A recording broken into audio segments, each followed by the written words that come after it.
welcome back to the Patriots 300 Level Podcast. My name is Eric. I'm joined by my co-host Kevin. Welcome back for our 54th episode this week after our month and a half long hiatus. As we start up our off-season podcast episodes, where this week we'll be breaking down the first full week of the Patriots roster transactions as the offseason just started, as well as news around the NFL. As a reminder, you can follow us on Twitter and Instagram at Pat's 300 Level Pod for up-to-the-minute updates and commentary on news of the day, as well as at our website at pats300levelpod.com, where we have been kicking up some of our blogs and we're hoping to get some more going in the future as well.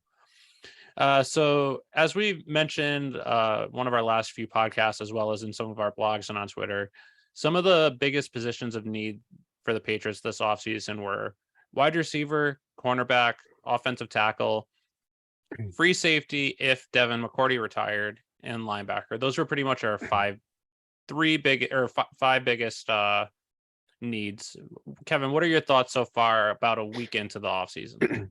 So a week into the offseason, I think the biggest thing I need to preach, and something we tweeted out a couple times, I mentioned in a couple of the blog posts I had, especially the latest one about Jacoby Myers, is that it's only a week into the offseason. It's not like we're at OTAs or minicamp or anything like that where most of the team is already constructed.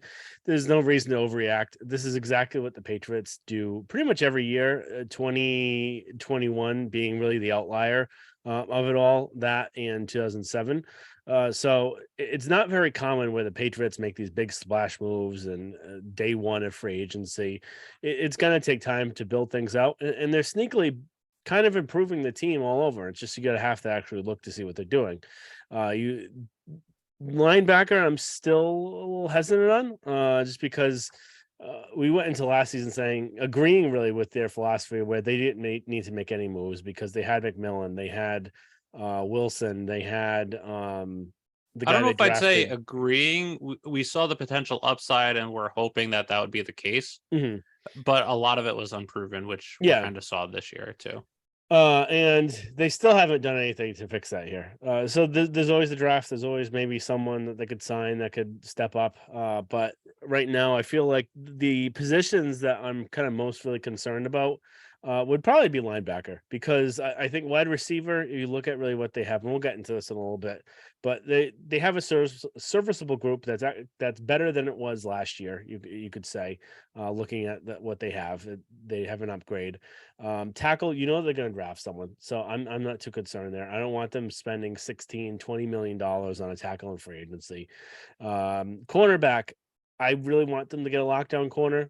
There wasn't really many lockdown corners, as we kind of showed in one of our preview of free agency blogs. There wasn't really much out there. I think really Dean really being the only one from the Bucks, and even him, it's kind of iffy to say he's the top 5, top 10 cornerback in the league. So I would say really coming out of this, linebacker is what I'm probably the most concerned about. Do they need a number 1 wide receiver? I still say yes. Do they need a lockdown corner? Yes. Do they need a tackle? Yes. They still don't have those options.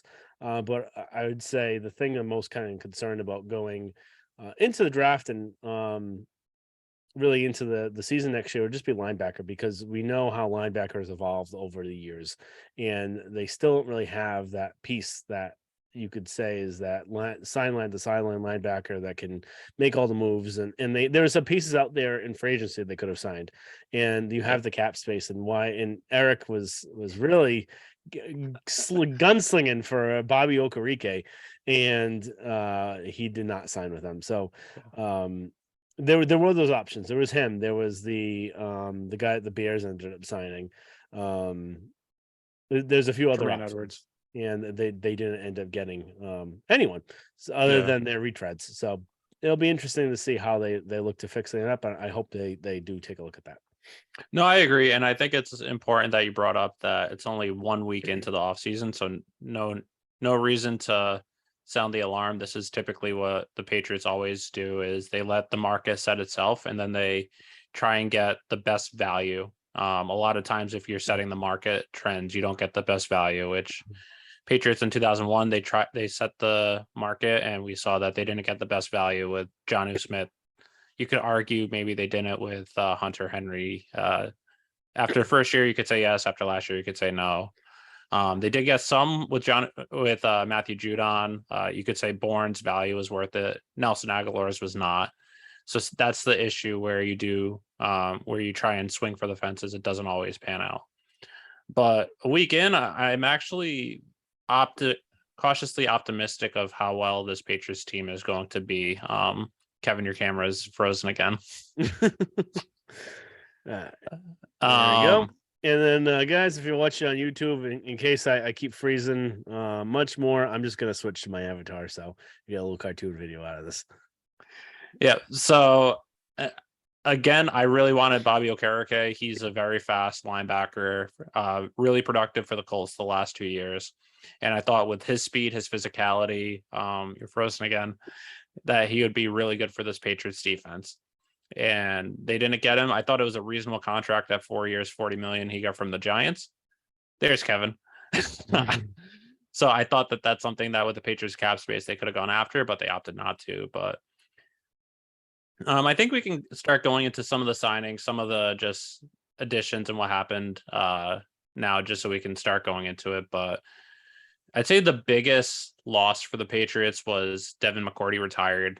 We did see him start to his performance slip a little bit the past couple of years, where he might take like a second slower to make the right route to the ball.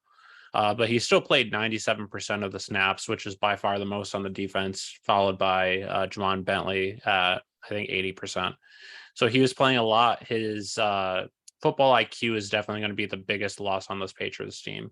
So seeing what they do at free safety is going to be one thing I'm actually intrigued about how they're going to go about doing that. I know a lot of people have mentioned some free agent names that are available to try and replace him. McCourty was saying using Phillips, Duggar, and Peppers as just using all three, they'll be fine without him. And that might, even though they might have not all played the deep safety, you don't know who's going to be playing where, which will add to some intrigue to this defense as well. So we'll see with that. But other losses, though, Damian Harris, running back, signed with the Bills, which I don't think his loss is going to be big for the Patriots. I just don't like that he signed with the Bills because his style of running is what the Bills offense has been missing. The last few years, they needed a running back that can run between the tackles, can get you some chunk yards. And that's something he can do if he's on the field. That's a big if. Yeah, that is a big if. I saw someone tweeted out after he signed with the Bills, someone tweeted out saying Damian Harris, questionable thigh.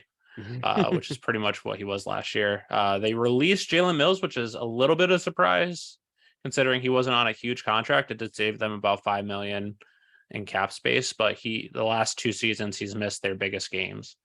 And then Jake Bailey was released. Jonnu Smith was traded, which we can get into in a minute. Brian Hoyer released. So nothing major from this defense from this whole team that they lost out on other than Devin McCourty retiring. Would you say that's a fair? Yeah, I think that's a fair statement. McCourty probably be the biggest. Harris, like you said, he's a really good player. I like him a lot, but he's hurt all the time, and it's like almost every single game he ends up tweaking his hamstring, and end up this year being even more where he was out for 4 or 6 weeks. I think he missed 6 games. A long amount, and then he got hurt again. It's just that he's a really good runner when he's healthy. Yeah. And are the Patriots even going to face him? Because is he going to be hurt by the time they face him? So I'm not too concerned about that. I do wish him well, but I'm not too concerned. And also his comments on Twitter, kind of agreeing with Darius Slay. You could see that he wasn't re-signing here, so not a great look. And then, it wasn't a lot of money, which I think part of it is the Patriots, his health, along with him not being a running back that can catch out of the backfield. I think that's something that they were looking into because Ramondre pretty much carried this offense. He was on the field a ton as the season went on, especially because Harris was out, but also because he can catch out of the backfield. And I think they were looking for another running back to take that place where if Ramondre is not on the field, they're not just one dimensional where they're just going to run, where they can also catch. And they added James Robinson, who I really like. He was hurt, I believe, last season, and he was coming back from that this season and didn't have a great year. Mhm. But a couple of years ago, he was a 1,000-yard rusher. He had 40 something receptions out of the backfield, and if he's healthy, can play like he did as a rookie, he can give this offense another dynamic where both him and Mondre can run for a lot of yards. They can also catch out of the backfield. You could theoretically have both of them in the backfield as split backs, and you don't know Mhm. if they're going to run, if they're going to pass, and both of them can't catch. Yep. So I do like that, and I'm gonna miss Damon Harris because I like him a lot, but I think his limitation of his injuries, along with him not being a great receiver out of the backfield, is part of the reason why they opted to go in a different direction. Yep. And then the other thing really with James Robinson, I like a lot as well. I had my fantasy team a whole bunch of Same. years. But with him, he's signed also to a low money contract. And don't forget, they also have Kevin Harris, they have Pierre Strong. James Robinson may not even make the team if Kevin Yeah. Harris and Pierre Strong do really well because number one, they're more affordable. They are with the team longer. So it's possible he may not even see the field afterwards, and it might have been the same thing for Damon Harris. So Damon Harris might have picked more of the sure bet because he's probably going to be the lead back there where he wasn't going Yeah. to be here. The other thing, Jalen Mills, that you did mention, I do want to say that he hasn't hit the transaction wire officially yet for the Hmm. Patriots for the release, and he did tweet out something interesting where there's just like a smiley face ... tonight. We are recording on what is today, Tuesday night, Yep. the 21st. So who knows what that means? It's one of three things, maybe. Maybe he's signing with the Eagles when his cut actually goes official. He could be restructured his contract and actually staying with the Patriots. That could be an option. Or the other option is maybe he's getting traded for Jerry Jeudy or or Hopkins or someone, but or just another team that wanted him and not have him hit the market. Then they just traded like a 6th or a 7th round pick for him, so that Yeah. way they wouldn't have to compete for him. So a whole bunch of different options. We don't know, but technically, officially, he hasn't actually been released yet, according to the Good call. transactions. Yeah. So Good bringing that up. um, we have to see what happens, but likely he's not going to be back with the team. My guess would be. Yep. All right, kind of just talking about some of their moves. I think we don't want to really kind of dive into every single one of them, but kind of just maybe the big guns here. So I think one of the big themes is offensive tackle. They're basically loading up on kind of a crapshoot of middling offensive tackles, and I don't think it's a bad idea. So I think it's just given Bill likes to do this a lot where he gives himself options where he's not going to the draft desperate, that he Hmm. desperately needs to draft a tackle the first or second round and overdraft. So right now he technically can line up. He's got a whole bunch of options to really pick from, and one of them is probably going to hit. You would have to think there's only so many. It's basically like the spaghetti method. You're throwing a whole bunch at the wall and just see what sticks. And that may work, and it gives them some options there, especially with having Clem, the offensive line coach, who's supposed to be really highly regarded. Is he going to be able to get some more out of these guys and see really what happens there? I think that's kind of the biggest storyline of just the offensive tackle, and then them Yeah. just sneakily. Oh, go ahead. I was just gonna. Were you gonna switch to something else or still talk about I OT? was going to switch, but you could Okay. keep that talking about The that. the one thing that I think this also shows is it's adding a lot of depth at the offensive tackle position too, which they don't have. I'd say an all pro caliber offensive tackle. Mhm. Uh, but you also last year with Trent Brown and just Trent Brown's career, he's always injured. So if someone does go down, you do have depth behind them where it's not going to. Oh geez, what's his name? The who had to play left tackle in 2019 for the Patriots, just out of desperation, the third or fourth string. Well, I'm blanking on him. I have no idea what you're talking about. 2019. The Patriots offensive when Isaiah Wynn was hurt, and then someone else got down who had to play left tackle for the Patriots in 2019, Brady's last year, and Brady kept getting killed and killed and killed. Oh, was it Jimmy Illuminar? No, I think it was someone else. He was on that team though of Misfits. Actually, he would have been a good option for this year because he actually played really well last year. There was Illuminor. There was oh, who the hell was it? He stunk. Yeah, he was terrible. He was really bad. Who the hell was he? Anyway, we forget about him. He wasn't good.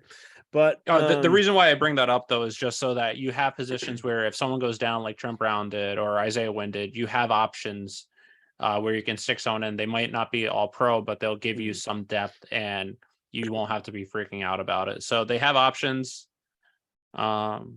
there that are Calvin Anderson, who they signed from the Broncos, started 10 games for the Broncos last year. Riley Reif is in his 10th year. He started for the Bears last year. You have Trent Brown, assuming they don't trade him. Though you have Connor McDermott still on the team, who started for them. They gave an offer to Yadnika Just at a third round tender, so he'll probably be on the team. And I have to assume as in one of the rounds, they'll draft an offensive tackle.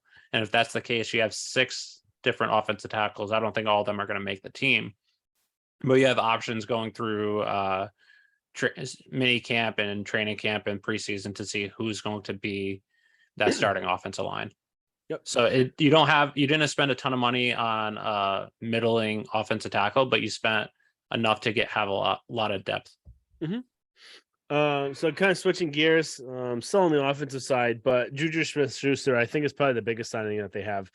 A lot of the kind of thoughts of initially when Jacoby Myers signed with the Raiders was that it was like, oh, he signed for 3 years, $33 million. Marshall Newhouse. Yes. Sorry. Go ahead. So 3 years, 33 million. It's like 11 a year. Everyone thought that was actually a pretty reasonable contract that he was given. It was like, well, why didn't he sign with the Patriots? And number one, maybe they didn't want them, which, judging by the Smith-Schuster, he is actually a bit of an upgrade from there, and we can kind of debate that afterwards. But number two, maybe they did try and match him, and just the fact that Massachusetts has the millionaire's tax right now, and he would be basically making $1 million less because of that. It's like a 9.1%. 9.1% of Massachusetts versus Nevada, which has 0 state income tax. Yeah, so that could be the other option, or maybe 3. He just don't want to play for the Patriots anymore because he was really disenchanted by the offensive coaching last year, and he seemed like one of the players that was actually kind of talking up about it throughout the season. Didn't really seem too happy with it. And you could definitely see why he's a really smart player and probably smarter than Matty P and Joe Judge coaching him. So you could see where you have talented players like him, like Mac, that actually know the offense better than the coaches themselves. And you could see, well, why the hell do I want to go back to the operation again, even though he's not going to be there?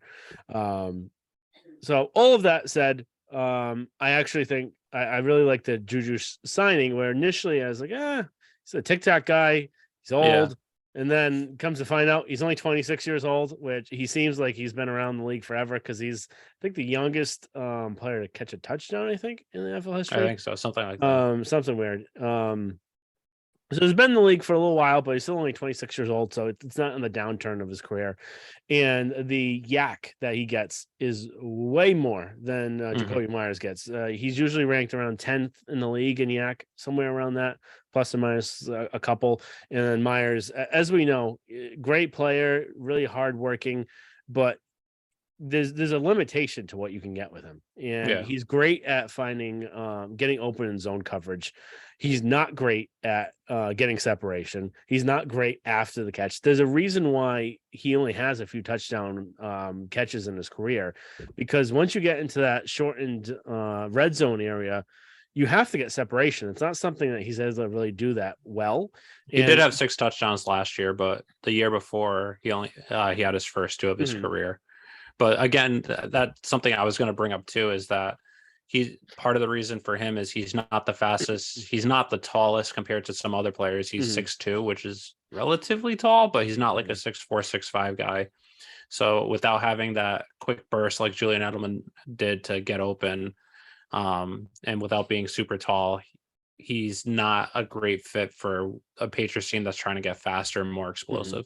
Yep. Yeah. Another thing I mentioned too in the blog is that everyone agrees you need to get faster and quicker on offense. You can't do that by bringing back 4 of the 5 wide receivers that you had. So you had to make a change. So bringing Juju in, who has more yak, and maybe they were targeting him more than Myers. It could be likely that might have been just because you look at the yak at him, you look at the separation he can get. Part of the thing with the yak, though, just this last year's yak, is he was playing in a Kansas City offense that pretty much they operate to get yak. So it's a different style of offense than what the Patriots have. So all the receivers are prone to get more yak there. So it's not an apples to apples comparison, but he is more explosive where throughout the rest of his career, even back when he was with the Steelers, he did have more yak. So that one, I think they sneakily get better. I think Gesicki, everyone can say, no doubt is probably going to be better than Jonnu Smith. I think you could probably put me out there and be almost the same production, at least in the catching department. And I can hold as much as he did. So I think anything is going to really be an upgrade over Jonnu Smith. And it's crazy to think that with Smith, where would you be if Hunter Henry never did sign with you? Because they targeted Jonnu Smith first. And Hunter Henry was basically a consolation prize where they offered him a contract too, and they ended up getting Smith first, and he went back to them afterwards and like, all right, we'll sign you. So where would you be if I it think was a flip side to that argument, though, is what would happen if that Saints game his first year didn't happen? Because the first two games of 2021, I believe he had something like 9 catches for 70 yards. And then after that Saints game, he just lost all confidence and has looked broken ever since. So I wonder if what it would be like if it wasn't like that. But I think it's fair to say, even if he didn't have that game, he might have just still ended up having the same production regardless. Okay. One thing about Gesicki that I do want to talk about is he did have a big year, not this past year, but the year before, where he ended up being, I believe, franchised by the Dolphins. He had 73 catches, 780 yards, 2 TDs. But the 2 previous years, he had 6 touchdowns and then 5 touchdowns. He's 6'6". He's not a blocker, which is part of the reason why he didn't really thrive in Miami this past year, but based on McDaniel running the Shanahan type system. So he's more of a big slot receiver than he is a traditional Patriots tight end. But he is a big body and he can give you some receiving production that this Patriots team hasn't had in a while from that type of position. Just thinking back to when Bill O'Brien was the Patriots offensive coordinator, you had Gronk and you had Aaron Hernandez. And I'm not saying Gesicki's anything as productive as Aaron Hernandez was or as fast, as elusive, but Aaron Hernandez wasn't really a blocker, even though he was a tight end. And you might be able to run different mismatches against the defense by having both Gesicki and Hunter Henry on the field, along with some of the other production or some of the other players you have on offense as well. So just something to keep in mind. Even though he wasn't as productive last year too, only 32 catches and 360 yards, he still did have 5 touchdowns and gives the Patriots another red zone present, another player that can be productive in the red zone, which outside of Hunter Henry in 2021, they haven't really had much production in the red zone since Gronk. Yeah, I think I'm really excited to kind of see how he fits in here, especially with Billy O, and that's really the next point that we're going to get to, where I think, and you had mentioned this before, their biggest offseason acquisition would have to be Bill O'Brien, and then also why am I blanking on his name when I just mentioned Adrian Clem. Be aware those were probably the 2 biggest issues going into last year, where none of us really saw this. We had Matt Chatham on last year. He explained really why the Patricia experiment was going to be a success, or possibly could be a success. And I don't think anyone thought it was going to be as bad as it went. And you look at the pieces that the Patriots have, and you look at the wide receivers they have. Bourne had regressed. You look at Thornton, he actually regressed throughout the season, where he actually started on strong and got really kind of worse, I would say, as the season went on. Parker, I think, actually started playing better towards the end of the season. So it actually seemed that he kind of learned more of the system and fit in better. Myers did about the same or a little bit better, you could say.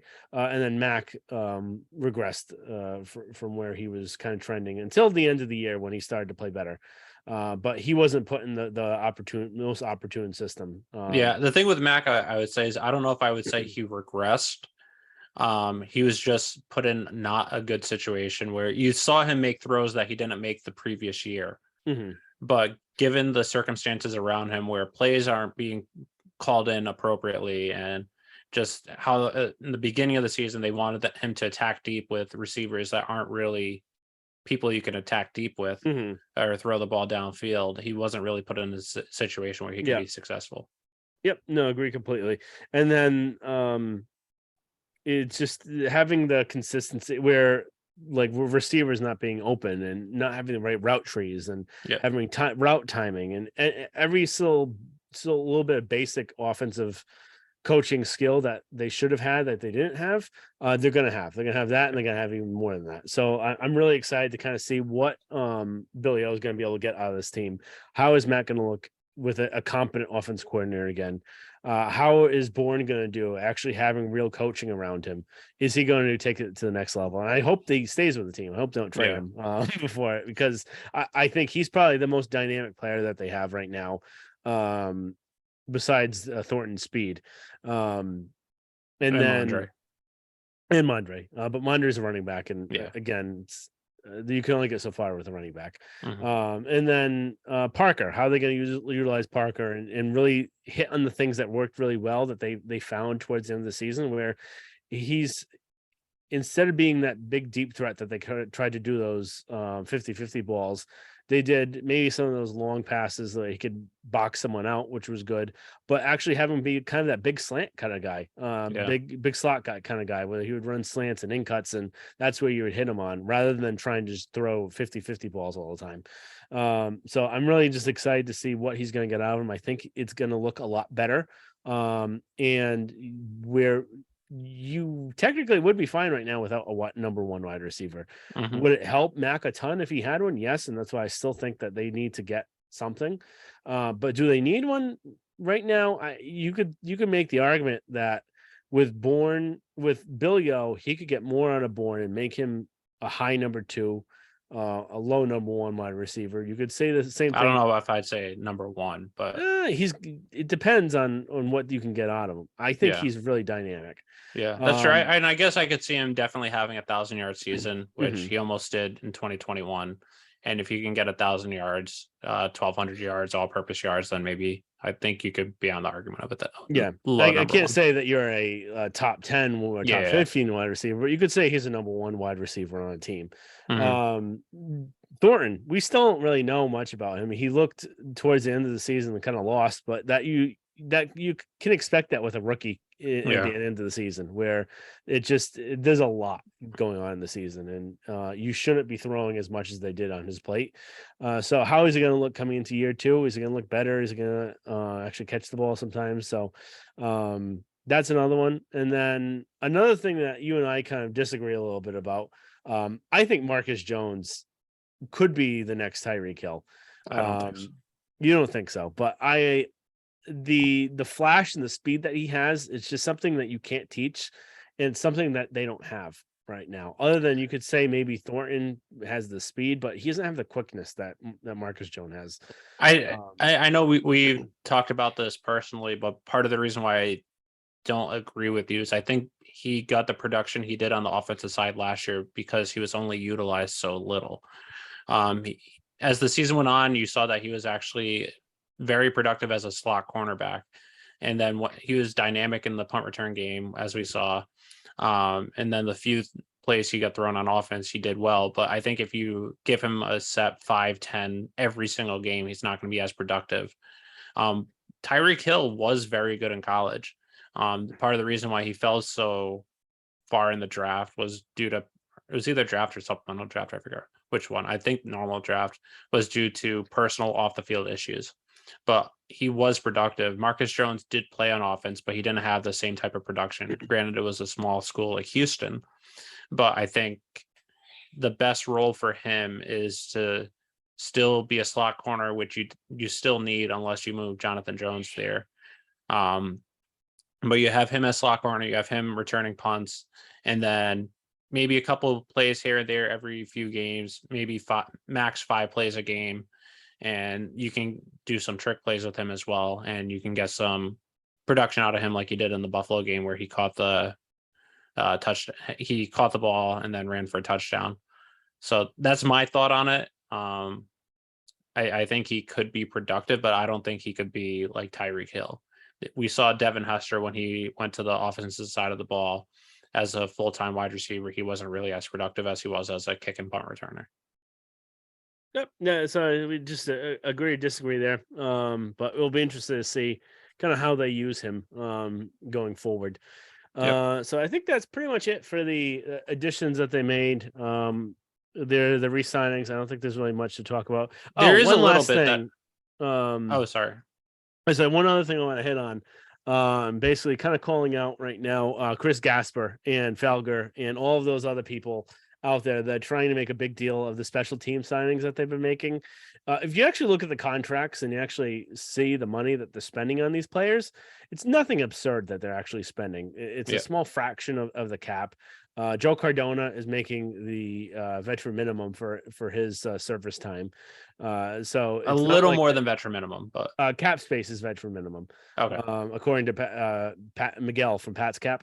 Yeah. So it's not like they're overspending by a shit ton here.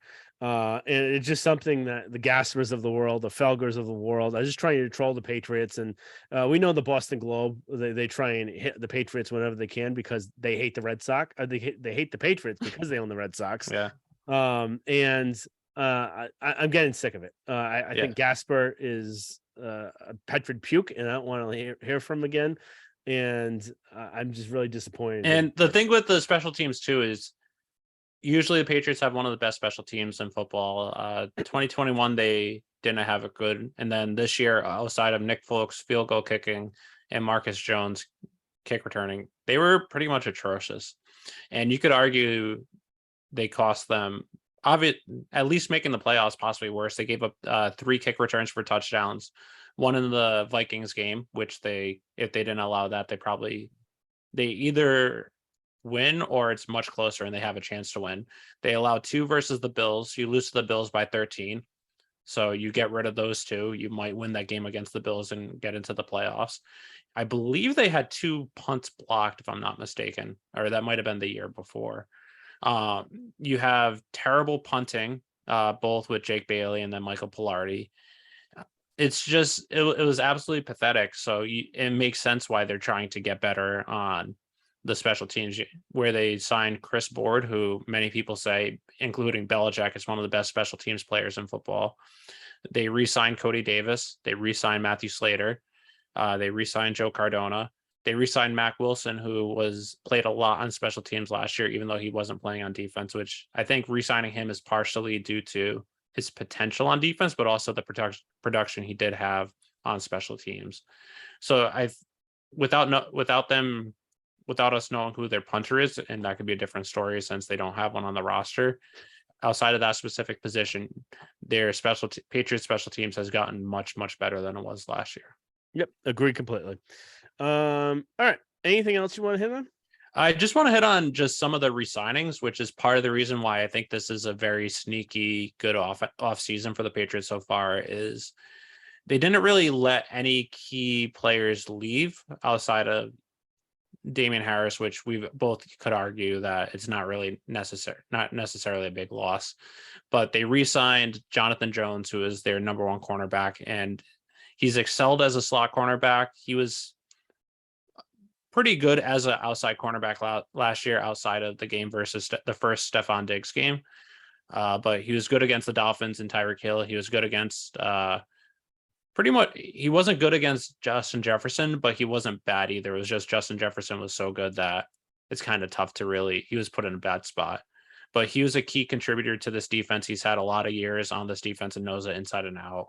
You bring back Matthew Slater, Cody Davis, Joe Cardona, as key special teams contributors. You bring back Jabril Peppers, who, as the season went on, got better and better as he learned the system, as he came back from his injury from last year. And I'm just really interested to see how he performs this season.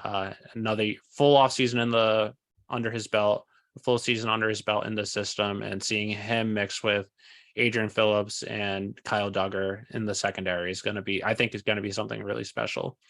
And then Danny Aquale and Carl Davis both have been very productive since they come to the Patriots as defensive tackles. You bring them back and they add another element to this defensive line, which front seven is, or in the pass game at least, is one of their strengths on defense. So bringing them back, and then Mac Wilson, Raekwon McMillan, they both provide depth at the linebacker position. We saw that they both had a lot of snaps in the beginning of the season, and then they kind of phased out of defense as the season went on. But if you have them into another offseason under their belt, I think they see potential in them that if they can harness that potential, they could be productive, similar to how Tavai last year was very productive as the season went on, even though he wasn't the year before. So I think they're bringing back a lot of key contributors with some upside without losing any key positions or anyone key on this team outside of Devin McCourty, who retired. Yep. All right. Moving on. News around the NFL real quick. I actually have one quick thing. I want to see what your thoughts are on this.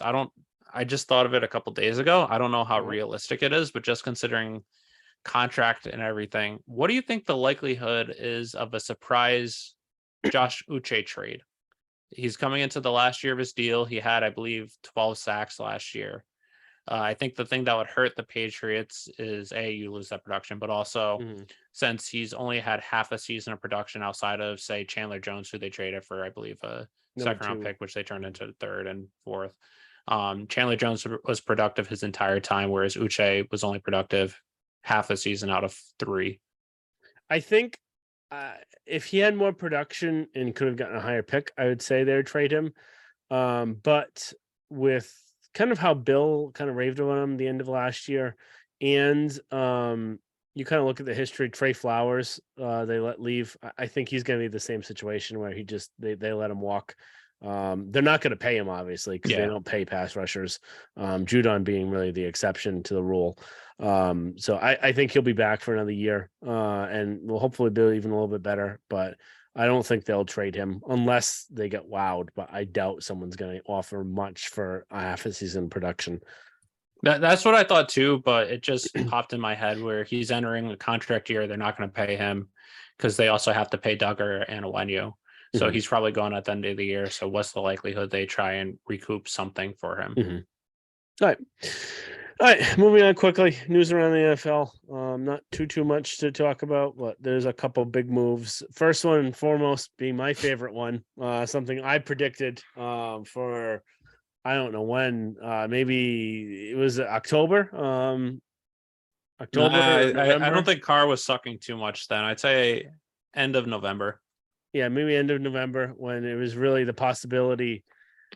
I think it might have even been before that, because I think we were mentioning how after they lost, he had that clause in the injury clause in his contract, and we said, watch out, see if he's benched. If he's benched, he's gone, and they should bench him and sign Jimmy or Tom. I think we both thought that Tom was going there. Yeah. But I also had the caveat that if Tom didn't go there, it's going to be Jimmy. And the worst kept secret in the world happened, and Jimmy Garoppolo is with the Raiders. I really like this. I think everyone knows what I think of Jimmy. You know what I think of Jimmy. You don't like Jimmy that much. Jimmy's better than Carr. Is the value is probably about the same, just because Carr actually plays every game. But Jimmy is a better quarterback than Carr by far. Jimmy's a winner. We all know what he can do. He's got over 70% winning record, and he can make the big time throws. He can lead comebacks when the coach actually trusts him to do that. And I really want to see what Josh can do with him and kind of bring him back to his old form, where I feel like Jimmy actually kind of regressed a little bit with Kyle, where we saw, I think the first year was actually probably his best year when he came from the Patriots, and he actually seemed to actually kind of get worse as he went on with them. So I think that as much as everyone says that Kyle is this quarterback guru, I feel like he made Jimmy a worse player, and also didn't have the confidence in him. So I'm really excited to see what Josh does with him. I think the one caveat though is yes, his best year was his first year with San Fran, and he might have gotten worse, or it might have been that defensive coordinators have figured out how to stop him. That's a fair point. And then the other thing too with Jimmy is that again, this is one of those situations. He signed a 3-year contract, but you look at the guarantees of the money; they basically really only need him for this year. So they're still going to draft someone. Probably they're going to try and find their kind of quarterback of the future. But I'm really excited to see what Jimmy does with this offense, assuming he stays healthy. I hope he stays healthy. Yeah. And the one thing also about, I know you always bring up how he's a winner, but we also saw this year with the 49ers in that offense and that just how talented that overall team is. Brock Purdy didn't have a lot. I believe he didn't have a loss up until the NFC Championship game where he got hurt early on. And it's just that they're so well talented that you don't need a top 10 quarterback, which is why Jimmy has such a good career winning percentage. Yeah, but you also make the argument. Look, when Jimmy tore his ACL and they had a horrible record. I think they were like 6-10 or something like that. Yeah, that's fair. And then just the other thing with Jimmy, he just looks really good in a Raiders uniform. Looks good in all black. Probably the biggest man crush on him. So, really excited that he's with them. Even more so than Mike Giardi. It's tough between the two of us who likes him more. Him being Italian, that's another thing. But anyway, next thing, I'm gonna skip to the next one and leave the second one. Maybe we could talk about it afterwards. Brief note: Waller to the Giants. I don't think there's anything we need to really talk about there, other than the media just trying to paint Josh in a negative light because he traded him and how it's such a crime against humanity. But and how he wasn't productive the last few years. Yeah, he wasn't invited to his wedding, and that's why he traded him. He didn't trade. They traded him because he hasn't seen the field more than. He's seen the field less than half the time for the last 2 seasons, and he has been productive. And he's 30-something years old as a tight end. So and owed a big contract as well. So basically, they use that money to, instead of paying a 32-year-old tight end, they use that money. He's turning 31 beginning of September. That's it. Oh, I thought he was a little bit older. But they use that money to pay a 26-year-old Jacoby Myers. So. I would rather probably have Myers in that instance. Next, next big one. Lamar Jackson was tendered. This is a while ago now, but the transition tag. Not transition tag. It was a what the actual franchise. Yeah, it was a franchise tag, but it was not a non-exclusive franchise tag. So the what that means, which I'm sure you probably all know because it's been all the news now, but there are teams that can try and sign him to an offer sheet. If they sign him to an offer sheet and the Ravens do not match that offer, then that team has to give up 2 first-round picks to the Ravens. So this is and also that tag is 50, or I think it's 13 million less than the traditional tag as well. Yeah, the traditional tag was 40-something million. This one's I think 32. Yeah, I think this one's 32. The traditional one's I believe 45. So it's a cheaper tag, but it also comes with more risk for the team because they could actually lose the player if they can't match the contract. And what some teams usually do in this sort of scenario, usually more with restricted free agents than a franchise tag, but they could write a contract in a way they know the other team can't actually match, where they could, if they don't have much cap space, they could boatload a bunch of the cap to hit the first year, or they could do some sort of cap manipulations to actually make it harder for that team to sign them. Here's a little kind of a different scenario where this is basically the Ravens saying to Lamar, hey, we're at a contract impasse. We can't come to an agreement. We don't want to give you 5 years. I don't know what Watson got, but a shit ton of money, $250 million guaranteed to a quarterback that has played in 60% of his games over the last 4 years. He missed 5 games each of the last 2 years. So why am I gonna, if I'm the Ravens, why am I gonna give you that much guaranteed for that many years? I don't think you're worth it. And we could go year to year, franchise tag you, or why don't you go see what you're worth? We're going to give you the non-exclusive one. And if someone gives you something that you think is reasonable, and they want to pay you that and also give us the compensation, we can match it or we can let you go. And everyone's saying that this is a travesty and he should be signed for this much money. You look at it, he's never healthy. He's only going to get hurt more. You look at running quarterbacks and mobile quarterbacks and how they are in the NFL. And you look at Cam Newton, which we saw firsthand, where I love Cam Newton. I think he's a tremendous person. I think Yep. I really enjoyed just kind of his leadership when he was with the Patriots, and he said the right things, and I really hope him to do well. But you look at his career, how short it was cut, and you look at Yeah. Michael Vick, and you look at, and again, some of his career was cut short for other things. But And then even with Cam, which I didn't realize going on, but his first 5 years in the league, he only missed 2 games, both in his fourth year. Year 6, he missed 1. Year 7, he didn't play the whole year. But year 8 missed 2. Year 9 missed 14, and then he was with New England year 10. So pretty much a 10-year career for a running quarterback, and he was healthy the first 8 years or so, and then it all fell apart. Lamar Jackson hasn't been healthy his whole career to begin with. And to give that much guaranteed for someone where it, as we've seen the trend with running quarterbacks or run first quarterbacks, is if you can, you're not going to be able to stay healthy as you get older. If you haven't been able to stay healthy to begin with, how can you give that much money to someone? And then the risk of you getting hurt is way more. And you look at even Kyle Murray tore his ACL, and that's a freak injury, but Yeah, still that's a freak injury. it happened. And it just, even Jalen Hurts broke his collarbone. Again, it wasn't a long-term kind of a freak injury, but still you're more prone for these injuries. Yep. And if you're the Ravens and you're running a business, and again, Dan Orlovsky said this, you're not only paying for the future, but you need to pay for the past, for all the hits he took for you. No, you don't. You're a business. Yeah. And what kind of business is going to say, you know what, you're over the hill, or you're not worth it anymore, but you were really good for us, I'm going to pay you a ton of money. No football team is going to do that. There's a reason why the Patriots have won 6 Super Bowls in the last 20 years. I mean, Brady, obviously, but Bill always gets rid of a player a year too soon than a year too late. And he doesn't pay for past production. He pays for future production. Yep, exactly. So again, why, if I'm the Ravens, why am I going to pay you that much guaranteed money when you can't even prove that you can be on the field the whole time? And to top it all off, we can't. That's just the injury that we're talking about. Then you could say, is he even worth it as a quarterback, where he's not great at throwing the ball? He's not. And RG3 and all these other people could cite saying he's an MVP and all the yardage and touchdowns. You just watch him throw, and he misses so many open wide receivers, and you're just kind of hoping he throws the ball rather than runs the ball, because that's the weakest part of his game. He's not great at it. We even saw in the Patriots game that the only reason he has gotten better than he was when he was younger, but he's still not great. Yeah. I mean, when he was against the Patriots, he was missing guys left and right.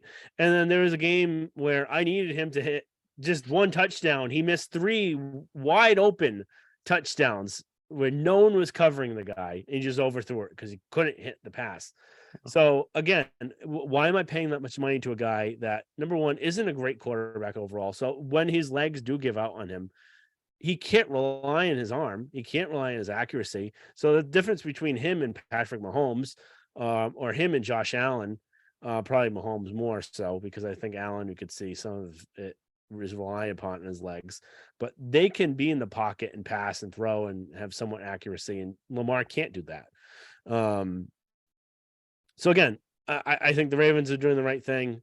I think Lamar is also at a really disadvantage for trying to represent himself, where all these conversations where the team is telling him this, they would be telling the agent. So this is the same reason why players don't like to go to arbitration in Major League Baseball, because the team tells you every single thing that they don't like about you, because they need to get the contract lower. And this is basically what the Ravens are probably saying too. And he's getting offended. They can't get offended. That's why you have the agent there. So the agent's there to protect you from the team and you from yourself for making a really bad decision. And the agent can say, listen, he was offered back in the fall 3 years, $133 million, fully guaranteed. So basically what the equivalent of him being franchised 3 years in a row would be, which I also think is kind of an insane deal for the Ravens. The only reason why they would probably want to make that is so that they can spread the cap out and make cap manipulations, where if you do franchise them, it's all loaded all in that 1 year. But that deal, you could say, I'm going to bet on myself 3 years from now, I could be making even more money than that. And him just trying to reset the market, it's never going to work. And he's never going to get what he's looking for. There's no Yeah. team that seems desperate enough to pay for him. And And the then other thing also, is, too, he's getting a little what offended about not getting a contract. No one's going to sign him before the draft because they're going to yeah. lose this year's pick. It's more beneficial for them to lose next year's pick because they don't know what that pick is going to be. For all they know, if they add Lamar Jackson, it's going to be a lower pick anyway. It's going to be in the high 20s, little 30s, and it won't be worth as much. So no team is going to try and sign him to an offer sheet until at least that after this draft. Like the Colts, for instance, are a team that it might make sense for them to go at, but they have the number 4 pick. So they're not going to be giving up the number 4 pick to, I think it's number 4 pick. Somewhere around that, yeah. Yeah, to get Lamar Jackson along with a first next year. Mhm. But shit, I was gonna say something, but I lost my train of thought. I just kept. Oh, another thing is a lot of people are comparing it to Deshaun Watson, where Deshaun Watson got $250 million. You gave that out to pedophile molester, and you're saying Lamar Jackson is allegedly isn't worth it. Just because one team gave out a stupid contract doesn't mean other teams should give out stupid contracts.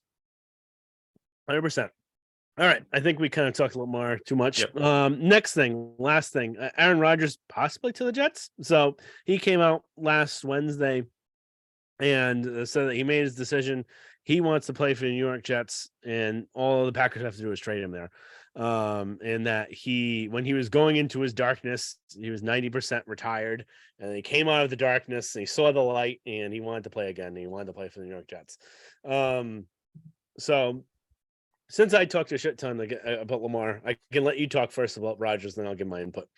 Yeah, I know he's a 4-time MVP. He was MVP in 2021, which I still think it should have been Brady that year. Brady was better in pretty much all categories of game.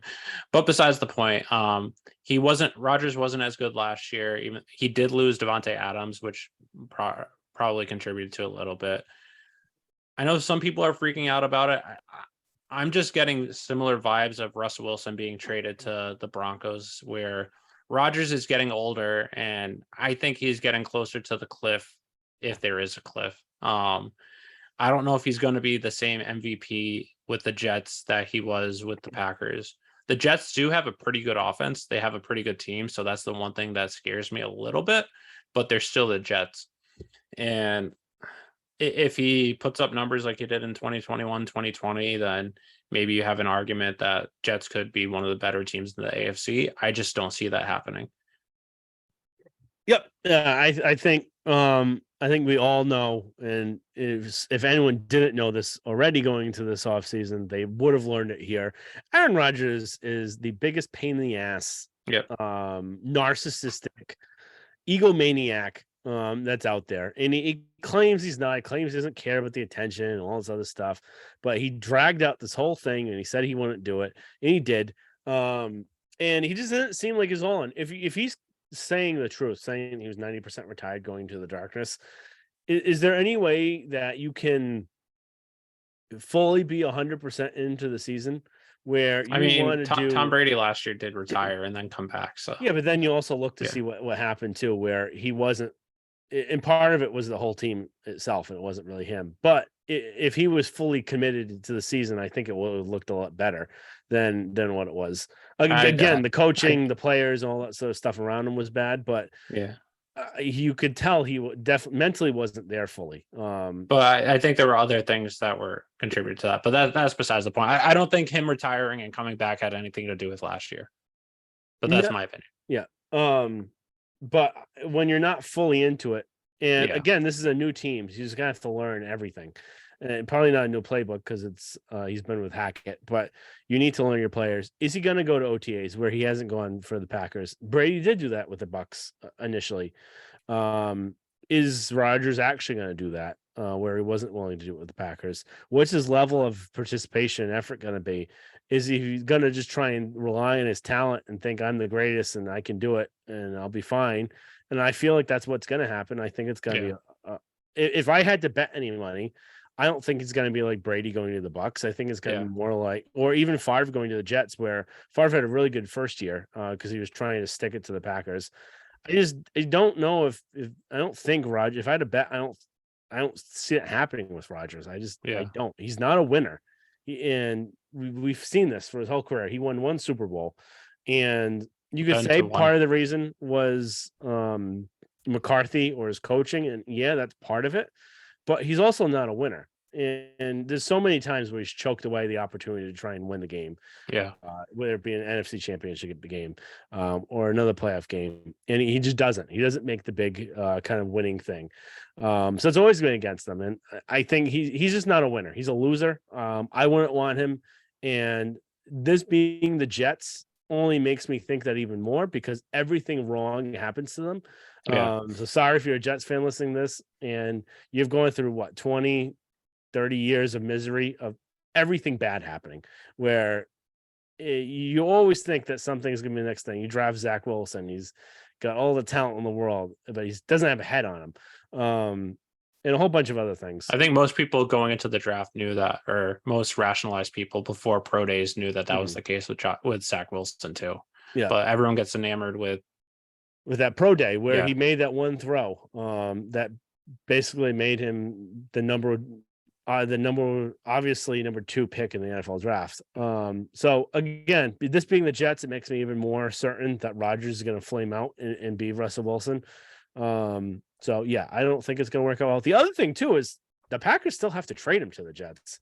Yeah. So could they say basically they want more than a first round pick? Which I feel like a first round pick's probably reasonable just to ask for one. I think a first rounder and then conditions of if he plays the following year is reasonable. But if they want more than that, I could also see them based on kind of even the GM's Ted Thompson's kind of comments and even their the CEO. They basically aren't happy with Aaron, and I could see them holding out for spite. So they could say, fuck you. If I don't get 2 first round picks for you, you're not playing for anyone. So I could definitely see them doing that too. I don't know if they would just because you have to do it in the best interest of your team. So if you're going to get a first round pick, it's tough to turn that down for someone that's just going to retire. If it's a second or third, then yes, I understand that. Yeah. But if it's at least a first, then I don't know if they'll do it out of spite to get even more, knowing that the Jets have their feet to the fire because they lost out on all the other quarterbacks. It's either going back with Zach Wilson, who they pretty much threw to the side because they wanted Aaron Rodgers, and what's he going to be like with all this crap going around, or it's no one else. Marcus Mariota, did he sign with anyone? I can't remember, but I think there's not really many options available. Yeah, so it'll be interesting to see what happens with Mariota signed with the Eagles. I knew he signed with someone, but all right. So we'll find out probably before the 20 something of May, of April. The draft, I believe the draft is the 27th. So 27th, 20th, and 29th. So we will find out before then. And again, we'll have a draft kind of preview podcast up before then. We're going to definitely write some more blogs up on the site. So I hope you guys enjoy those. And they are some pretty interesting content. We're going to try and go through maybe the top few positions, previewing the different kind of potential draft picks for like tackle, corner, linebacker, that sort of thing. So be on the lookout for those. Make sure you subscribe, rate, and review. Instagram and Twitter, we're at Pat's 300 Level Pod. Our website, pats300levelpod.com. Subscribe, rate, and review on iTunes, Spotify, YouTube, that sort of thing. Anything else, Eric? Oh, just hoping your cameras works by the next time we do another pod. All right, sounds good. You don't have to look at a cartoon the whole time. So thank you everyone for listening, and make sure you hit those likes and subscribes. Have a great day.